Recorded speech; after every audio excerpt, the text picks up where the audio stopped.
we're gonna cover how to keep the bar from crashing on you in the clean. So I'm gonna have Trevor demonstrate, but what we wanna see then is, you guys probably recognize this a lot, is when someone catches a bar and there's that space as they move under and the bar actually hits their body and almost crumples. You can kind of see people wiggle their way down. And so what we want to do is we want to learn a skill, almost a lost art, one of my lifters called it, of meeting the bar in the lifts. When I was first taught how to Olympic lift, the whole concept was a big pull. It was very simplified when I was very young, but it was pull really high, catch it wherever you catch it, and then ride it down. And so this idea of meeting the bar, where you pull yourself to the level of the bar. If the bar is chest height, you pull yourself to chest height. If it's belly button height, you pull yourself to belly button height. You never want to pull yourself lower than the bar, otherwise you might get crashed on. What we want to do is learn how to meet the bar. So the first way to do that is we would have our athletes do a power clean, and you can do it from any height. We happen to have the block set up. So we're going to Trevor's going to do some power cleans from the block. So you're just going to see him focus on a big pull, a good finish, and his feet are going to move aggressively back to the platform quickly.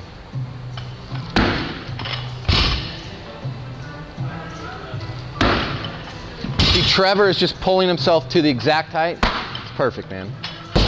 Trevor's going to pull himself to the exact height that he's going to receive the bar. Our next drill in that sequence, as we teach someone, right? If we teach someone, we would do a power clean plus a front squat. So Trevor can do one of those where he's just going to power clean it, stick that spot, and then squat it. So he just moves he moves with just a little pause from one to the next. And that's, in our teaching progression, how we would get athletes to understand how to actually complete a full clean.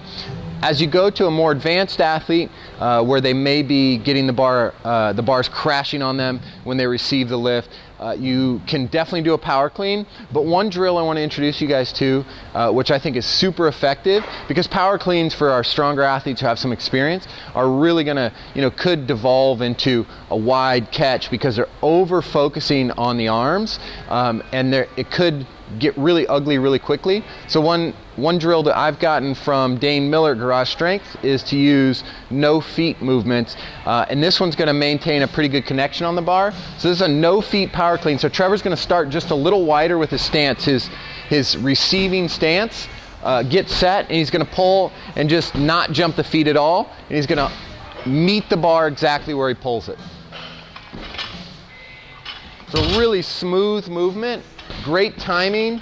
Whereas the movement, he actually has to pull himself under to the exact height of the bar. If Trevor were to no feet that and pull it to this high, he would move under even lower, as opposed to in a power clean, if he pulls it this high, he may jump his feet really out wide because he's focusing on the upper body pull.